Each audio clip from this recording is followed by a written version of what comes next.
नमस्कार, कैसे हैं आप लोग। मेरा नाम राज है। कोऑपरेटिव सोसाइटीज के act, bylaws, rules, regulations, policies, notifications, अलग अलग जजमेंट्स को भी हम डिस्कस किया करते हैं। तो जनरली जैसे रीडेवलपमेंट होता है तो पहले किसी का कम साइज का फ्लैट रहता है, किसी का 1 BHK रहता है, 2 BHK रहता है, 3 BHK रहता है, किसी का 1 रूम किचन रहता है। तो अलग अलग फ्लैट्स के जैसे साइजेस रहते हैं, रीडेवलपमेंट होने के बाद क्या सबको सेम साइज ऑफ फ्लैट्स मिल जाएगा? प्रोपोर्शनेटली नहीं मिलेगा। तो इस केस में फिर जब 1 रूम किचन जिसका रहेगा उसको अगर हायर साइज का फ्लैट साइज मिलेगा तो उसके लिए बेटर रहेगा। और जो जिसके बड़े रूम्स है, जिसके बड़े BHK हैं, तो उसके लिए साइजेस प्रोपोर्शनेटली कम हो जाएगा। तो यही मैटर है आज का जो एक बहुत इंपॉर्टेंट टॉपिक है कि इस टाइप ऑफ केसेस में क्या जनरल बॉडी ऐसा डिसीजन ले सकता है कि सबके लिए इक्वल साइज ऑफ फ्लैट्स मिल जाए। रिडेवलपमेंट प्रोसेस में ऐसा डेवलपमेंट प्लान बनाया जा सकता है और उसको अप्रूव किया जा सकता है, और बेस्ड ऑन दैट डेवलपर वहां पे बना के सारे मेंबर्स को सेम साइज ऑफ फ्लैट्स क्या दे सकता है। तो ये मैटर है पुणे का। पुणे में एक टेनेंट को पार्टनरशिप सोसाइटी है पुणे दत्तवाड़ी में, उसके बारे में हम डिस्कस कर रहे हैं। एस्टैब्लिश 1966 में हुआ था, ठीक है। और ये जो जजमेंट है फाइनली हम डिस्कस करेंगे। ये VV कुलकर्णी साहब है, तो Maharashtra state cooperative appellate authority के मेंबर है। तो इनका जजमेंट है जो आज हम फाइनली जानेंगे, ठीक है। तो ये जो मैटर है, यहाँ पे 7 बिल्डिंग्स है, ठीक है, जिसमें टोटल फ्लैट्स 40 है, जिसमें से 4 बिल्डिंग्स A टाइप के हैं और 3 बिल्डिंग्स जो है वो B टाइप के हैं, जिनके फ्लैट्स के साइजेस अलग अलग हैं। जो 716 स्क्वायर फीट के आसपास जो A टाइप के बिल्डिंग्स हैं, और 563 स्क्वायर फीट के जो है B टाइप के बिल्डिंग्स के फ्लैट्स के साइजेस है, ठीक है। अब 1992 में जनरल बॉडी ने एक रेजोल्यूशन पास किया कि एडिशनल 313 स्क्वायर फीट सारे मेंबर्स ऑफ द सोसाइटी का मिलेगा as revised as per the revised PMC development plan, ठीक है। अब जो 2023 आ गया, फरवरी 2023 को सोसाइटी ने ये डिसाइड किया कि बिल्डिंग्स बहुत पुरानी हो गई है, रीडेवलपमेंट की रिक्वायरमेंट है, तो इन्होंने रीडेवलपमेंट प्रपोजल को पास किया, ठीक है। उसके बाद अप्रैल 2024 में इन्होंने टेंडर्स इनवाइट किया फ्रॉम द डेवलपर्स, ठीक है। अब जब इन्होंने टेंडर्स इनवाइट किया, based on the feasibility report prepared by the appointed architect for the society for the purpose of redevelopment, society resolve, मतलब the general body resolve and the society resolve to allot a uniform 1100 square feet base area plus additional redevelopment space to all the members of the society. मतलब uniformly सबको 1100 square feet मिलेगा, चाहे आपका 1 RK था, चाहे आपका 1 BHK था, चाहे आपका 2 BHK था।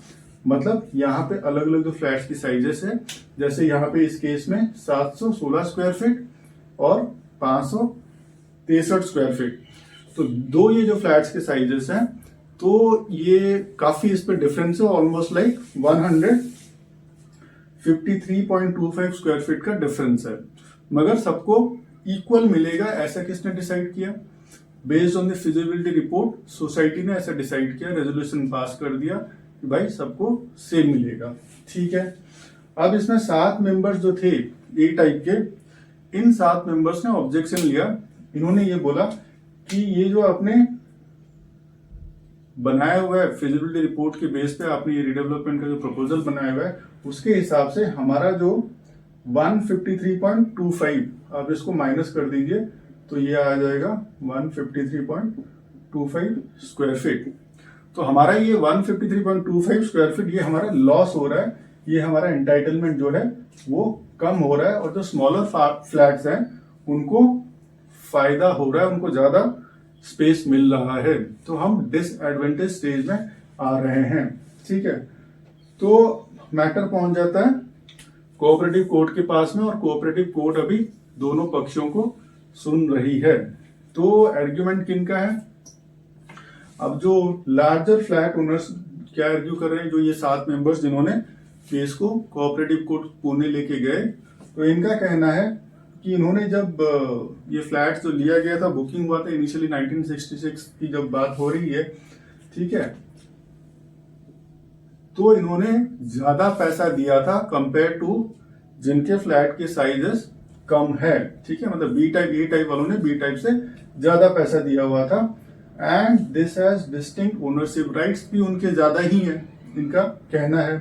सो equal as in the carpet area in the redevelopment process amounted to discrimination, मतलब आप भेदभाव कर रहे हो, और deprivation of the property rights, ठीक है, भेदभाव तो हो ही रहा है, प्लस हमारा जितने राइट्स हमें मिलने चाहिए वो भी हमारे कम हो रहे हैं, और आप अपनी मनमर्जी से ऐसा कर रहे हो, ठीक है, हम वंचित हो रहे हैं हमारे राइट से। So redevelopment must preserve the proportional rights of every members, मतलब जिसका ज्यादा था उसको ज्यादा मिले, जिसका कम था उसको कम मिले, ऐसा इनका आर्ग्यूमेंट है, किनका, ए टाइप वालों का, जो 7 मेंबर्स कोऑपरेटिव कोर्ट में पहुंच गए हैं।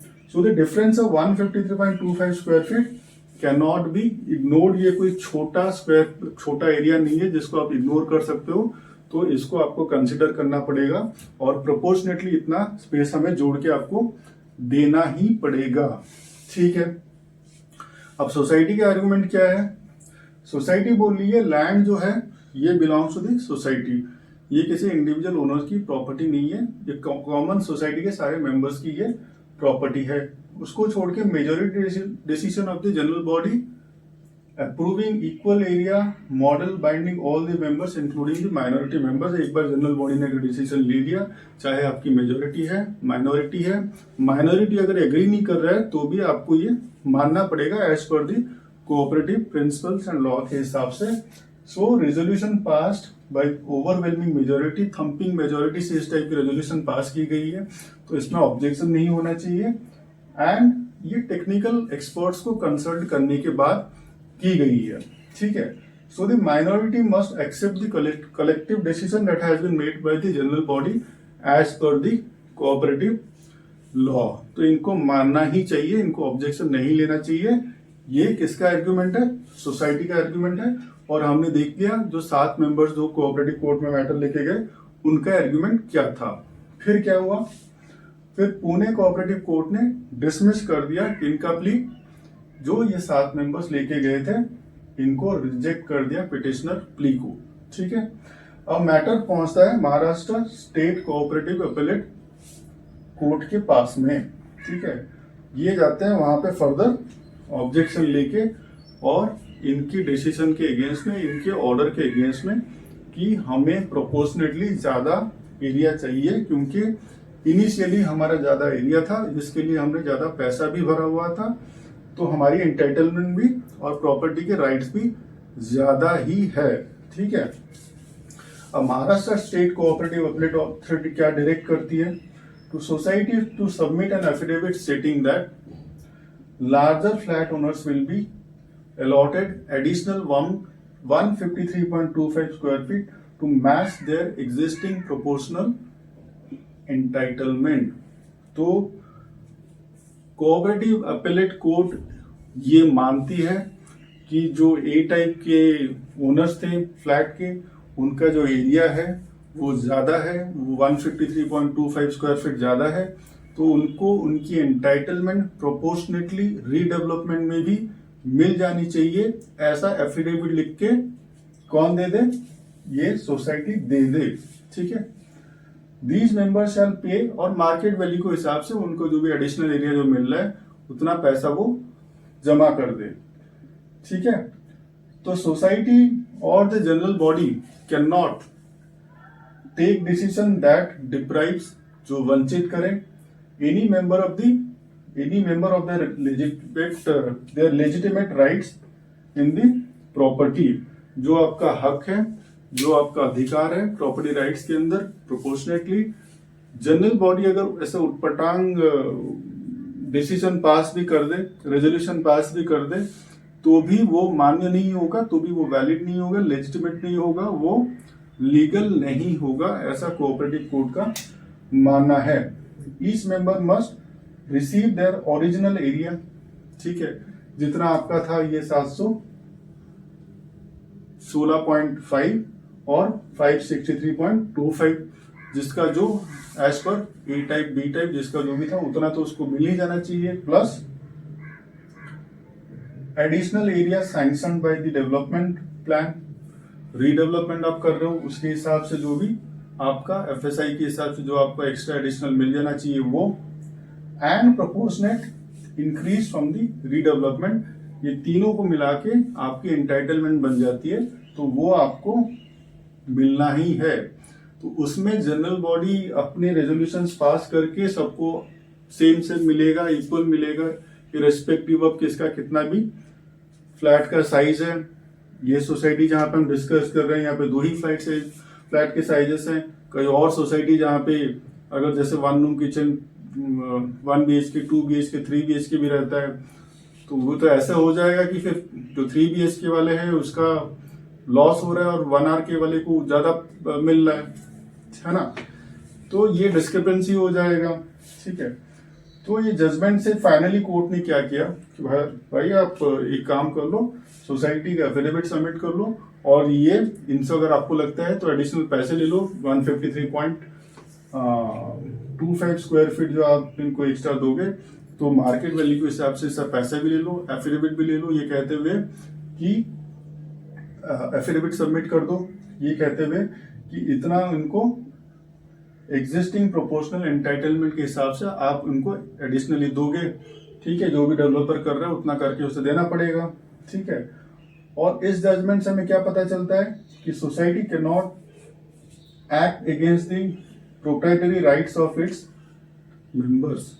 तो जो आपके प्रॉपर्टी में राइट्स है वो सोसाइटी गलत जनरल बॉडी रेजोल्यूशन पास करके छीन नहीं सकती है, एनक्रोचमेंट नहीं कर सकती है, can not deprive them of their legitimate share in redevelopment benefits. अब लेजिटिमेट शेयर की बात जहां पे हो रही है, जो भी एफएसआई के हिसाब से जो आपको एडिशनल मिलेगा प्लस प्रोपोर्शनेट एरिया जो आपका है उस हिसाब से वो एंटाइटलमेंट भी आपका होगा। तो सोसाइटी जीबी करके जनरल बॉडी के रेजोल्यूशन के हिसाब से अपने मन से यूनिफॉर्मिटी नहीं कर सकती है, ठीक है। इट वॉज बैलेंस जजमेंट जो ये किया हुआ, तो सोसाइटी तो यहाँ पे जो कुलकर्णी साहब है उन्होंने एक ऐसा जजमेंट देने की कोशिश की है ताकि सोसाइटी का रीडेवलपमेंट का प्रोसेस भी नहीं रुके और जिनकी ग्रीवेंसेस है उनको एडिशनल वो एरिया जो है as per there proportional entitlement उनको वो मिल भी जाए।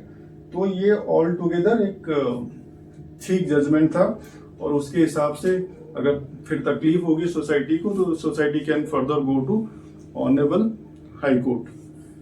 तो ये आज हमने जानने की कोशिश की जहां पे रीडेवलपमेंट की बात हो रही है, irrespective of the flat size, किसी का 1 BHK 2 BHK 3 BHK या 1 RK, उसके हिसाब से सोसाइटी अपनी मर्जी से ऐसा नहीं कर सकती है।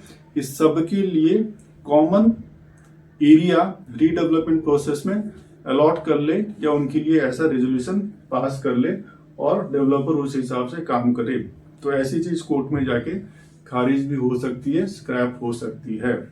तो ऐसे ही कोऑपरेटिव सोसाइटीज के एक्ट, बायलॉज और अलग अलग प्रिंसिपल्स को और प्रावधानों को जानने के लिए आप साथ में जुड़े रहिए। आप सबका बहुत सारा धन्यवाद।